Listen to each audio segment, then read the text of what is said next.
Salut, c'est Juliette. Alors saviez-vous qu'en Vendée, on transforme les déjections animales en biogaz qui sert notamment de carburant propre aux véhicules? Non, ce n'est pas une blague et je vous emmène aujourd'hui pour en parler au GAEC Nord-Vendée, plus précisément à Cugand, où une unité de production de méthanisation a été créée. Et je vais à la rencontre de Samuel Bretodeau, un agriculteur de ce GAEC, pour en savoir un peu plus sur ce procédé. Allez, c'est parti. Bonjour Samuel. Bonjour. Merci de nous recevoir ici dans votre GAEC. Donc nous sommes ici pour parler de la méthanisation. Déjà, quelles exploitations, quelles activités vous faites sur votre exploitation? Alors ici à Cugand, on fait ce qu'on appelle de la polyculture élevage. C'est-à-dire qu'on a un cheptel laitier avec 130 vaches laitières. On a une production porcine avec 315 truies. Également plus 360 hectares de culture pour nourrir tous les animaux. Parce qu'on on est fabricant d'aliments à la ferme. Et on a également depuis 3 ans une activité de vente et de transformation à la ferme de nos produits. Super. Et vous avez aussi une unité de production de méthanisation, c'est ça? Depuis quand? Alors mise en route assez récente, depuis décembre 2020. Oui, très récent. Et le chantier a débuté il y a à peu près 1 an et demi. Et comment vous est venue l'idée? Pourquoi avoir développé cette unité? Alors l'idée, elle nous trottait dans la tête depuis quelques années.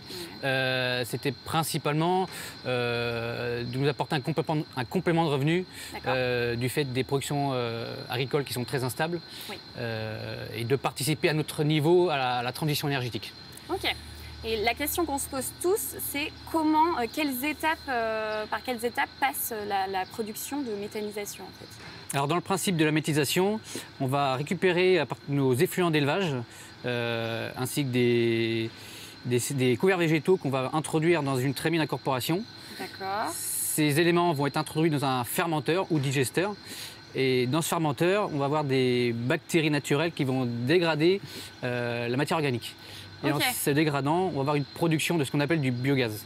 Et quand vous dites matière organique, on parle de déjection animale, on est d'accord aussi. C'est bien de la bouse de vache qu'on peut utiliser pour du biogaz. Chez nous, essentiellement, c'est du fumier de vache laitière, du fumier de génisse, du fumier de cochon sur paille, de la crotte de cochon sur paille. On a également, alors c'est des quantités infimes, mais nos tonnes de pelouse. On récupère aussi des déchets de brasserie d'une commune à proximité. Et aussi des couverts végétaux. Les couverts végétaux sont récupérés. Une partie est restituée au sol pour la plante et une autre partie est récupérée et introduite dans le fermenteur. Super, hyper intéressant. Et vous savez à quoi sert votre biogaz justement que vous produisez? Alors le biogaz, il va être, en bout du bout, il va être injecté sur le réseau GRDF pour être principalement consommé par les particuliers pour leur plaque de cuisson, pour se chauffer leur maison. En carburant aussi? Alors pas chez nous, mais en carburant. Des sites font ce qu'on appelle du bio-GNV qui sert à faire fonctionner principalement la flotte de camions. Est-ce que vous voyez déjà des résultats, même si ça fait très peu de temps que vous avez cette unité? Est-ce que vous le referiez? Oui, à 100% on le referait, même si on n'a que 6 mois de recul.